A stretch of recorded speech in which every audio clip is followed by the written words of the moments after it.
श्री शिव महापुराण रुद्र संहिता युद्ध खंड अथ पंचदशोध्याय।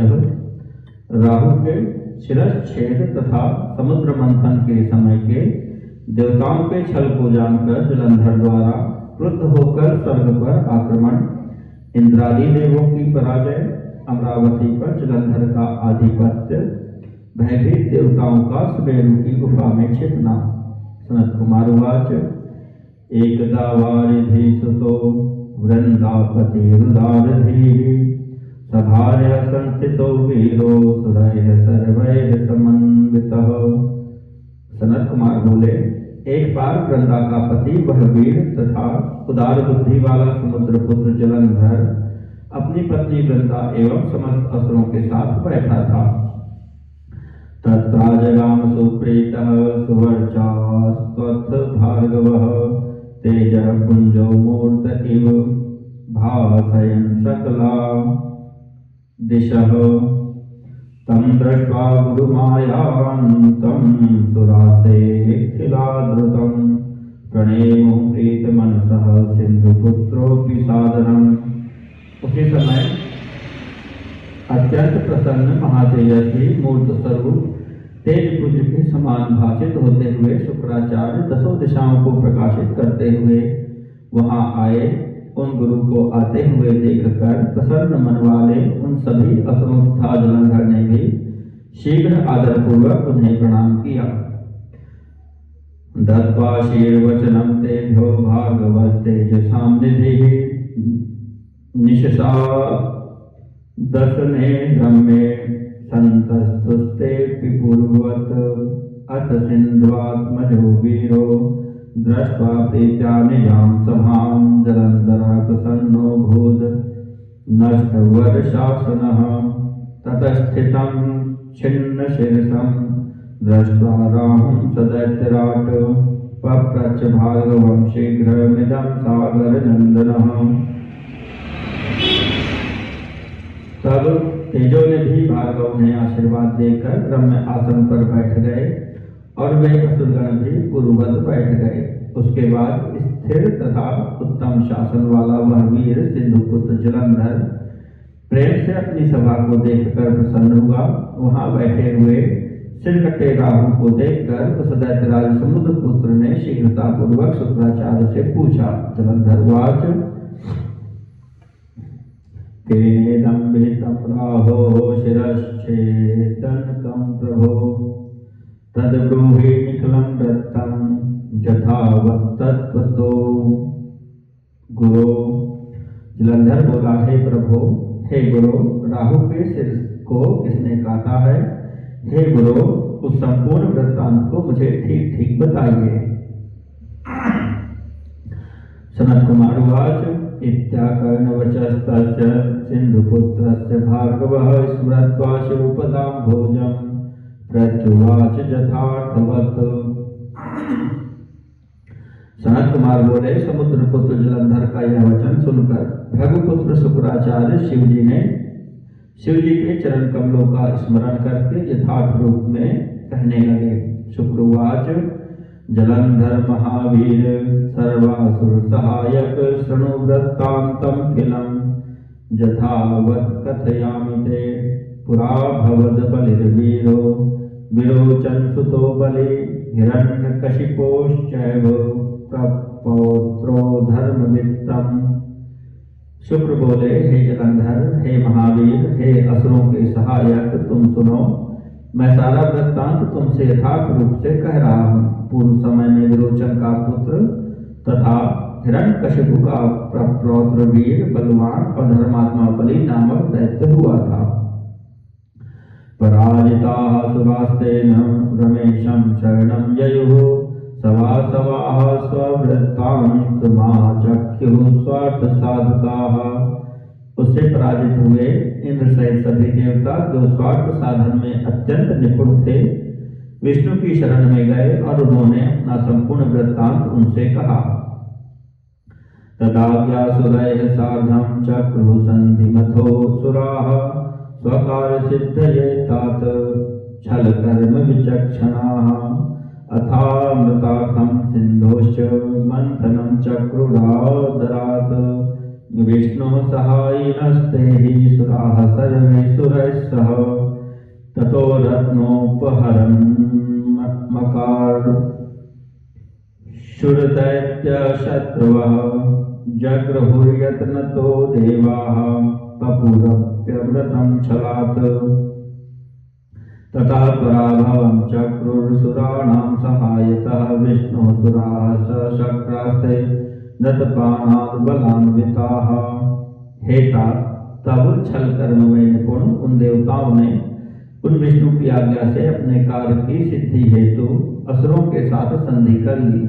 इसके बाद विष्णु के सहायक उन सभी देवताओं ने अमृत के लिए असुरों के साथ आदरपूर्वक समुद्र मंथन किया। तत्पश्चात दैत्य शत्रु देवताओं ने समुद्र मंथन से उत्पन्न हुए रत्न स्वयं हरण कर लिए और यत्नपूर्वक छल से अमृत ग्रहण कर लिया तथा उसका पान भी कर लिया।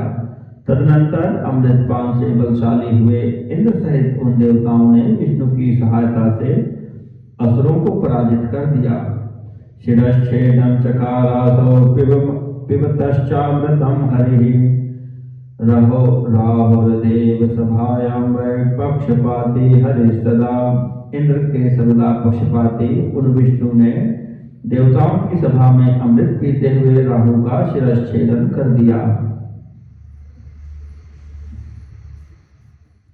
सनत कुमार उवाच एवं कविस्तस्य शिरश्छेदं राहोः शशंस च अमृतार्थे समुद्रस्य मंथनं देवकारितं रत्नोपहरणं चैव दैत्यानां च पराभवं देवैरमृतपानं च कृतं सर्वं च विस्तरात्।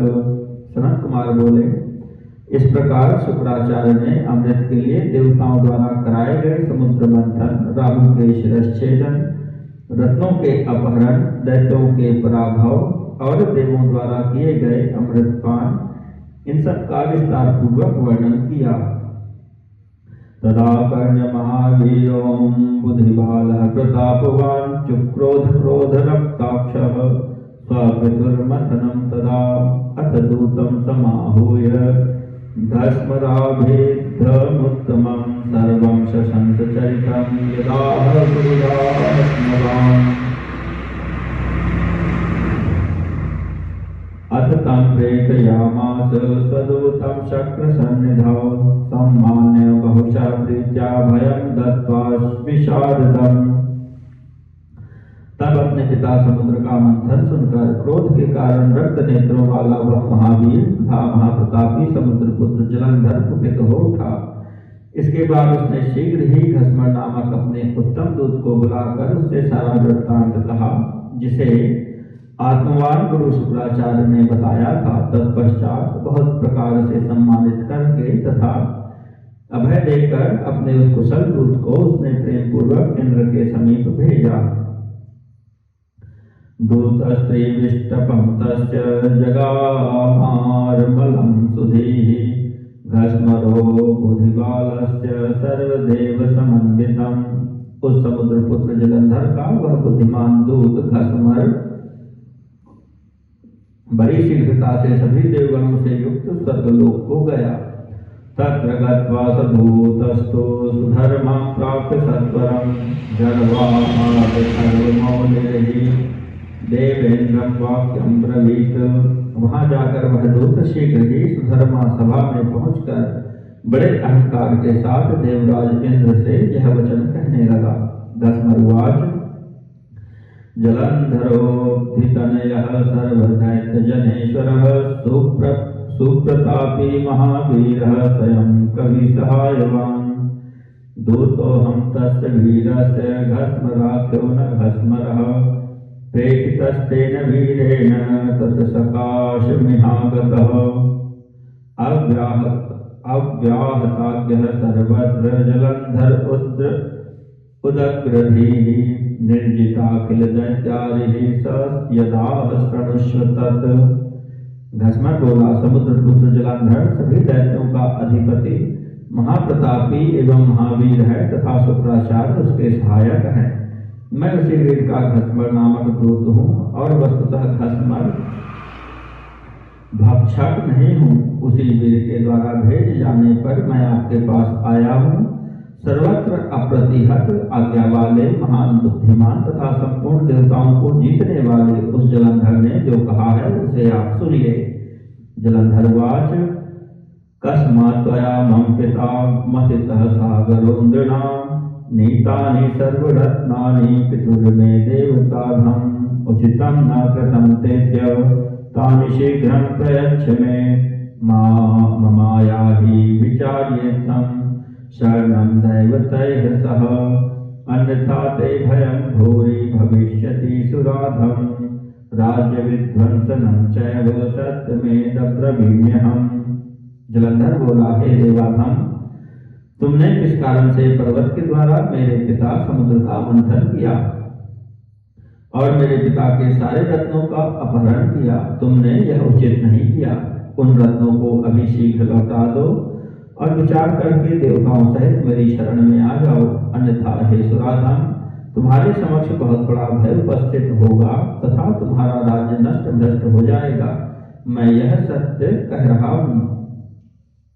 सनत कुमार उवाच इति दूतवचः श्रुत्वा विस्मितस्त्रिदशाधिपः उवाच तं स्मरन् निद्रो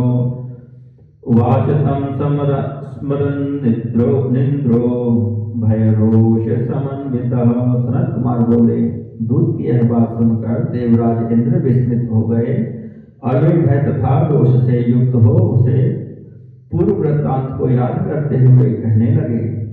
अद्रयो मद्भयात् त्रस्ताः स्वकुक्षिस्था यतः कृताः अन्येऽपि मदद्विषस्तेन रक्षिता दितिजाः पुरा तस्मात् रत्नजातं तु मया सर्वं हृतं किल नातिष्ठति मम द्रोहे सुखं सत्यं ब्रवीम्यहम्।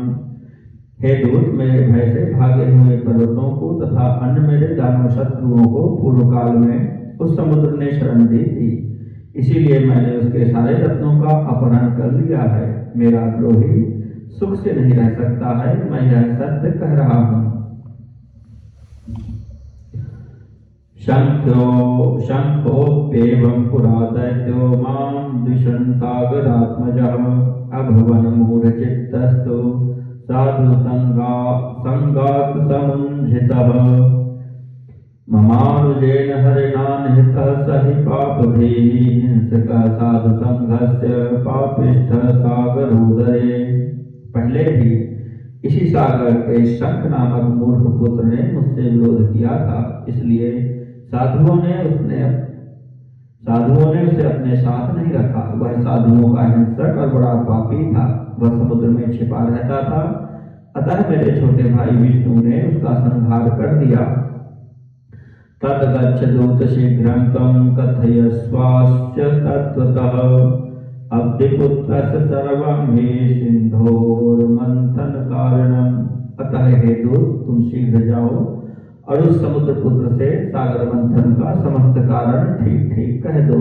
सनत कुमार उवाच इत्थं विसर्जितो दूतो भस्म राख्यः सुबुद्धिमान् तदेन्द्रेणागमत्तूर्णं यत्र वीरो जलन्धरः तदिदं वचनं दैत्यराजोहितेन धीमता कथितो निखिलं शक्र प्रोक्तं दूतेन वै तदा।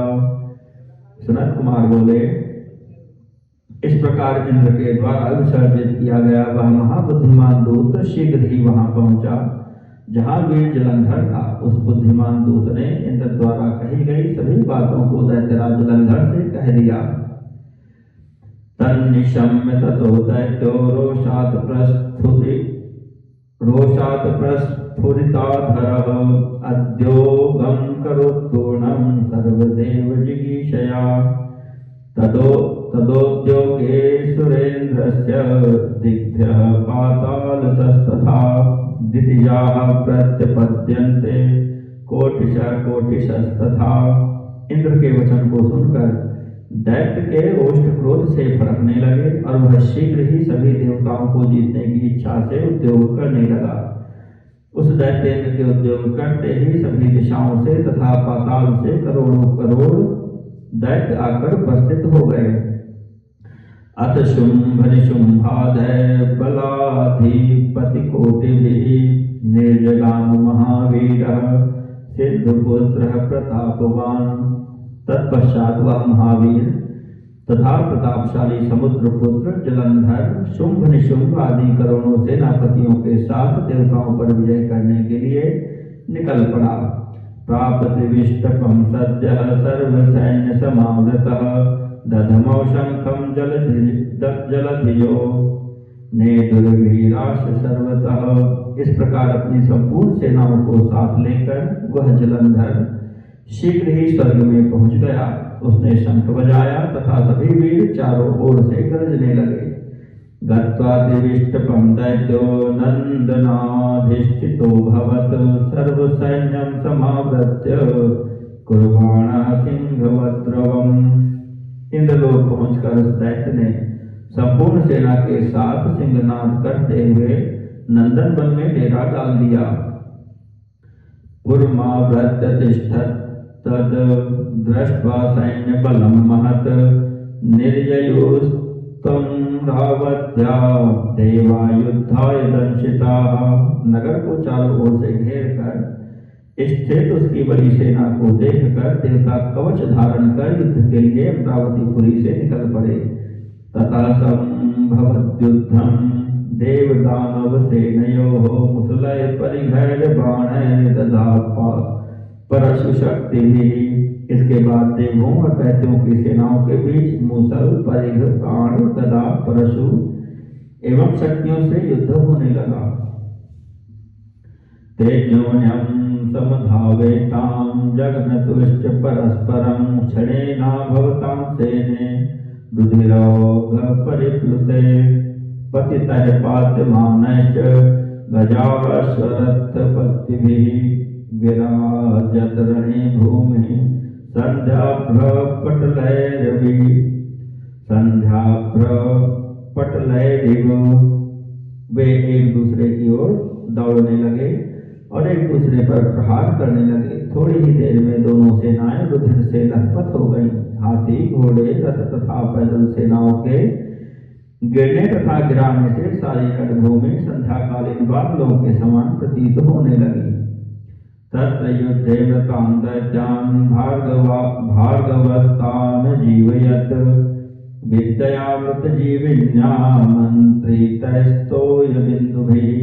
शुक्राचार्य अमृत संजीवनी विद्या के द्वारा अभिमंत्रित जल बिंदुओं से युद्ध में मरे हुए दैत्यों को जलाने लगे। देवानपि यथा युद्धे तत्र जीवयदं गिराः दिव्यौषधय समानीय द्रोणाद्रेह स पुनः पुनः। अंगिरा बृहस्पति भी द्रोण पर्वत से बारंबार दिव्य औषधियों को लाकर उनके द्वारा युद्ध में देवताओं को जिलाने लगे। दृष्टवांस तथा युद्धे पुनरेव समुत्थितान् जलंधरः क्रोधवशो भार्गवं वाक्यं ब्रवीत। तब जलंधर ने देवताओं को पुनर्जीवित होते देखकर क्रोध में भरकर शुक्राचार्य से यह वचन कहा। जलंधरवाच मया देवा हता युद्धे उत्तिष्ठन्ति कथं पुनः त्वत्तः संजीवनी विद्या नैवान्यत्रेति वै श्रुता। जलंधर बोला, हे गुरु, मेरे द्वारा युद्ध में मारे गए देवता कैसे जीवित होते जा रहे हैं? मैंने तो सुन रखा है कि संजीवनी विद्या आपके अतिरिक्त और किसी के पास है ही नहीं। सनत कुमार वाच इत्याकर्णवचस्तस्य सिंधुपुत्रस्य भार्गवः प्रत्युवाच प्रसन्नात्मा गुरु शुक्रो जलंधरम।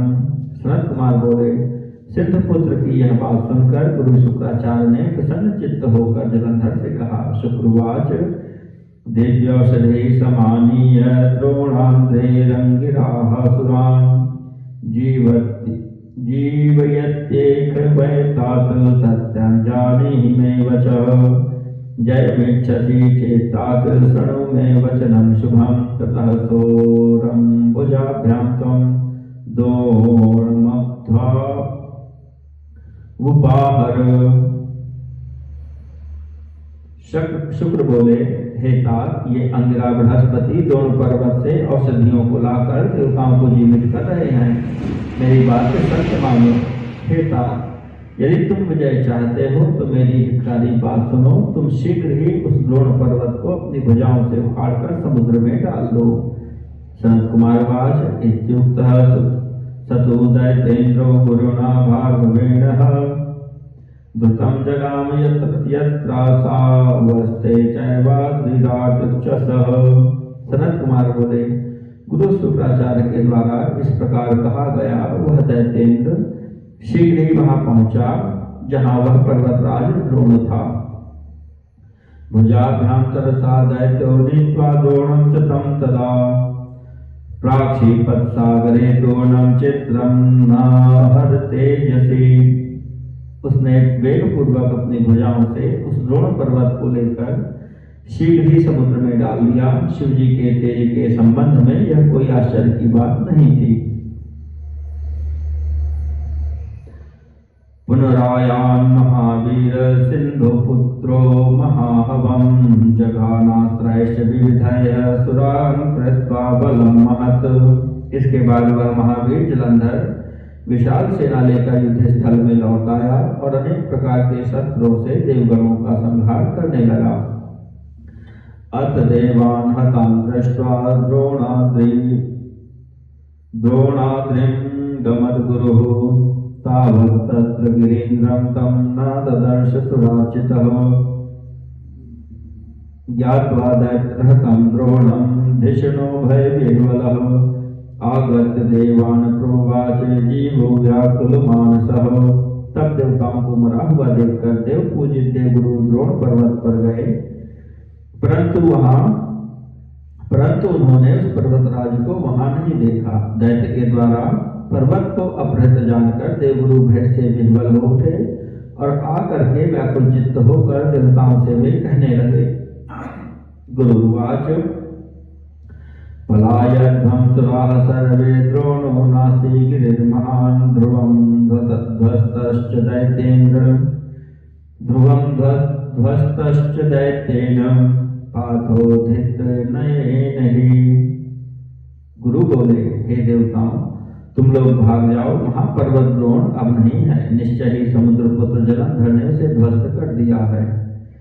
जलंधरो महादैत्यो नायं जेतुं क्षमो यतः रुद्रांश संभवो योग सर्वाम्रविमर्दनः मया ज्ञातः प्रभावोऽस्य यथोत्पन्नः स्वयं सुराः शिवापमानकृच्छेष्टितं स्मरताखिलम्। सभी देवताओं का मर्दन करने वाला यह महादैत्य जलंधर जीता नहीं जा सकता है, क्योंकि यह रुद्र के अंश से उत्पन्न है। हे देवताओं, यह जिस प्रकार उत्पन्न हुआ है तथा जैसा इसका प्रभाव है उसे मैं जानता हूँ। शिव जी का अपमान करने वाले इंद्र की संपूर्ण चेष्टा को आप लोग स्मरण कीजिए। सनत कुमार उवाच श्रुत्वा तद्वचनं देवाः सुराचार्य प्रकीर्तितं जयाशां त्यक्तवन्तस्ते भयविह्वलितास्तथा दैत्यराजेन तेनाति हन्यमानाः समन्ततः धैर्यं त्यक्त्वा पलायन्त दिशो दश सवासवाः। सनत कुमार बोले, देवताओं के आचार्य बृहस्पति के द्वारा कहे गए उस वचन को सुनकर भय से व्याकुल हुए उन देवगणों ने विजय की आशा त्याग दी और उस दैत्यराज के द्वारा चारों ओर से मारे जाते हुए इंद्र सहित सभी देवता धैर्य त्याग कर दसों दिशाओं में भाग गए।